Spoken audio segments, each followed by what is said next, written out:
It's just a little medallion is all it is, but each one has a little message. This one says, actually, yes, you can. Opening my studio was like the thing I wanted to do in my life, and I finally did it. To turn this on, we would see the word hope illuminated. I believe that when we're born, we are inherently creative as humans, right? If that creativity is left untapped, I feel like that is a real detriment to a person's health. Meditation in its traditional format can be really intimidating for a lot of people, myself included. But if I'm just doing something that I love, that I know that I love, and I can just like slide into it with ease, that's my meditation. So my name is Gretchen Olson. I own Crimson Artist Collective in Verona, Wisconsin, and I'm a ceramic artist, and this is The Layered Onion. Well, I'm much more of a wheel thrower than a hand builder. People really kind of tend to gravitate one way or the other. As anybody who's touched clay knows, there are 10 zillion different things you can do with it, and you can never do them all in a lifetime, which is what kind of keeps it exciting. I'm a wheel thrower. I continually am challenged after 30, 35 years of throwing, of trying to do the next thing. But when I sit down at the wheel, it's not very often I get to do this, but when I sit down at the wheel and I turn off my phone and I completely just sort of immerse into what I'm going to do for the day on that wheel, it's the same as it was 30 years ago, where I just forget about what's happening. And it's just such a nice thing that I can just throw on the wheel and just dive into my work. What would happen if I put a cubic zirconia stone in the kiln? So I did, and this is what I wound up with. And it's got, it's basically a porcelain ring with a stone in it, which is super tricky because clay shrinks in the kiln. So you have to estimate the shrinkage so it doesn't crush the stone. I had some crush before, so it's all a process.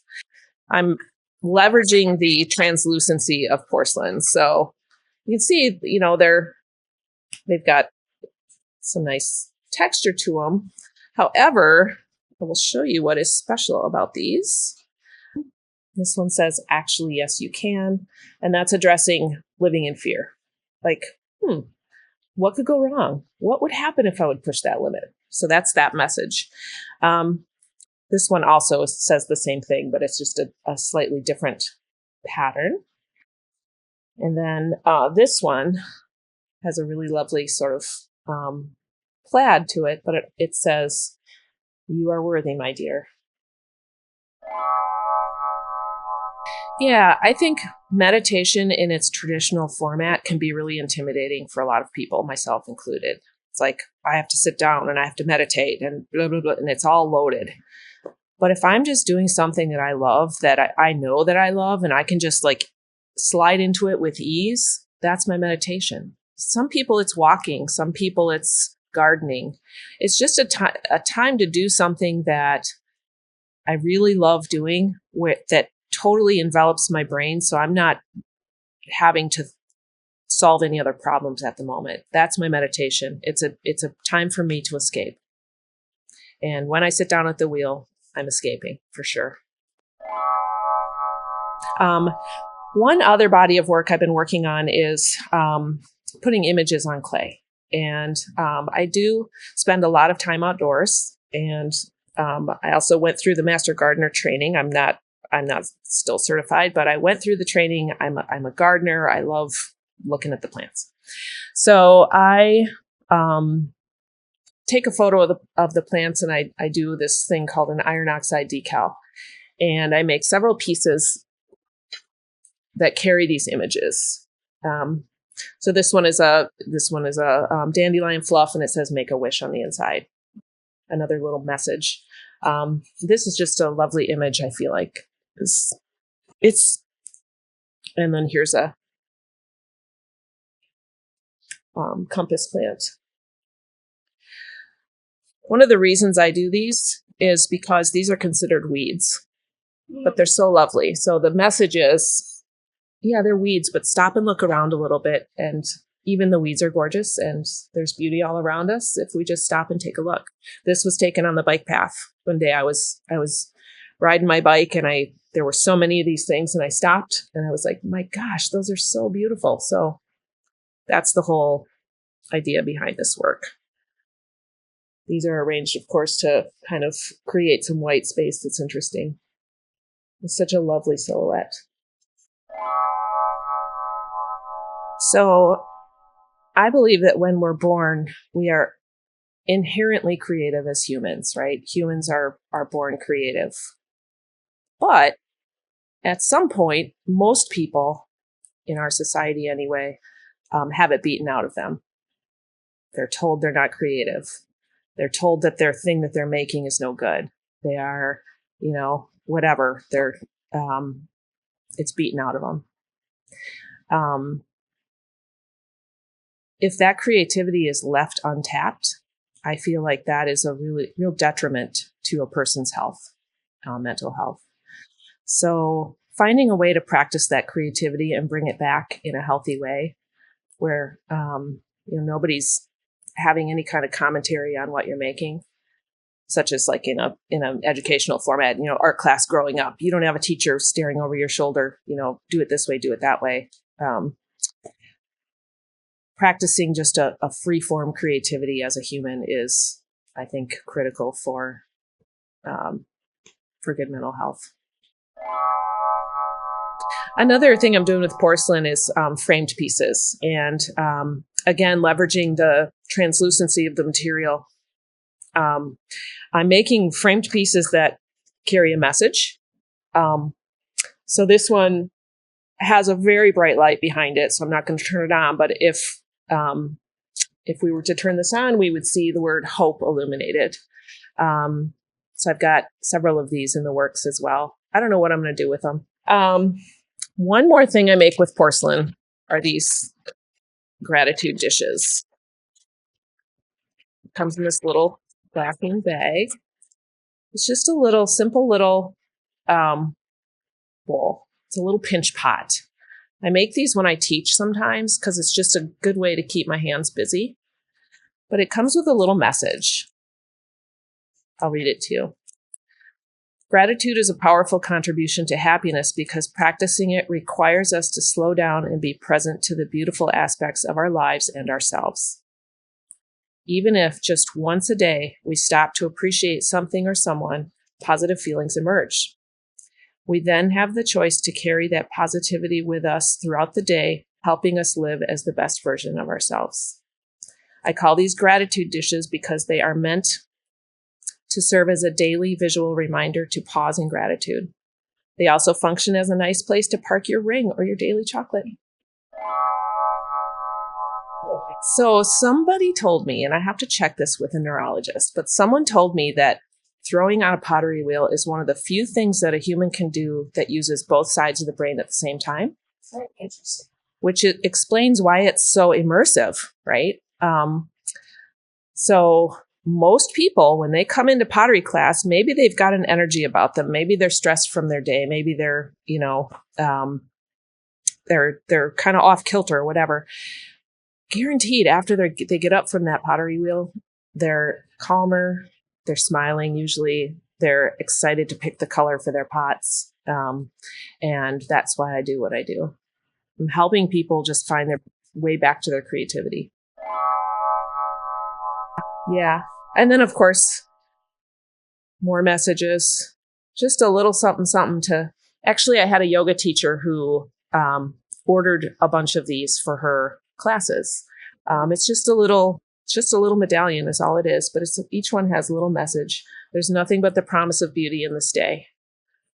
Congratulations, you won my heart. That's from a Jason Mraz song. Go love yourself. And you just know. Follow your intuition. I come from a family of makers, and so the entertainment in my family growing up was tinkering with things and making things and putting things together and taking things apart.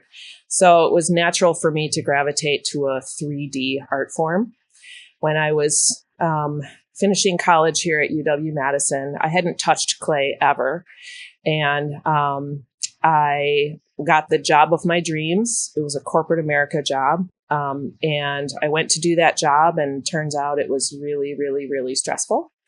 So in my neighborhood up in Minneapolis, I found a clay studio, and I thought, oh, I'll try that. And I enrolled, and I found that when I would go to clay class, I would completely forget about all my stress, and it would just melt away. So I decided at that time that I needed to hang on to that and develop that as a hobby. I went on to have, children, and ended up putting a pottery studio in my home, which I was very fortunate to be able to do alongside raising my children. So that's sort of the clay story.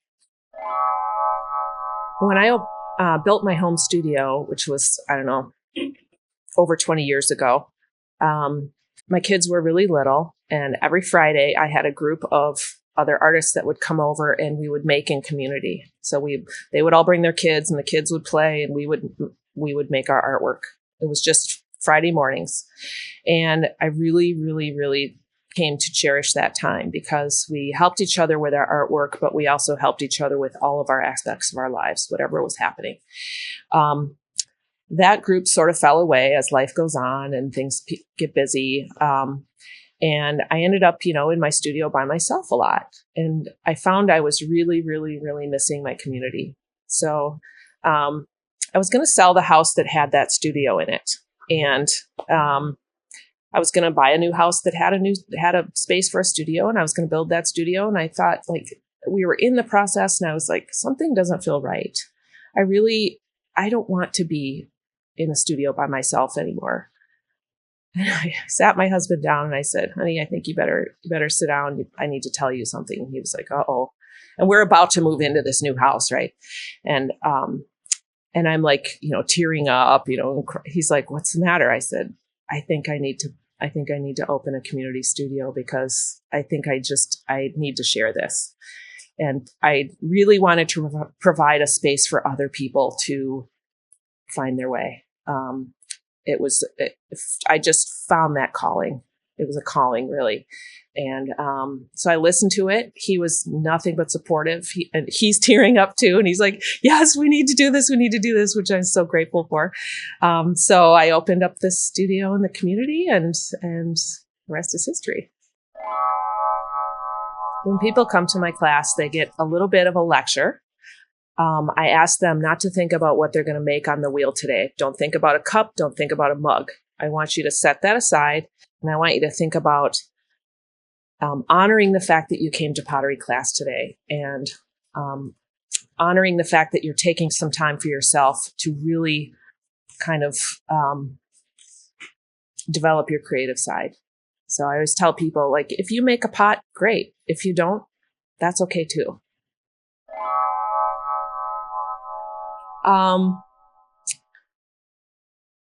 Fear is boring. Break the ceiling. I put a lot of ceilings over myself throughout my life, and those were built on fear. So push limits. Think about what's the worst that could happen, and push through, and do the hard things. Opening my studio was like the thing I wanted to do in my life, and I finally did it. And I wish I would have done it sooner, but I'm perfectly happy with how it's come out. Anyone who's interested in clay work can look up our website at crimsonartistcollective.com, and we have classes and memberships. It's a tiny but mighty space. I'm Gretchen Olson, a ceramic artist in Madison, and this has been The Layered Onion.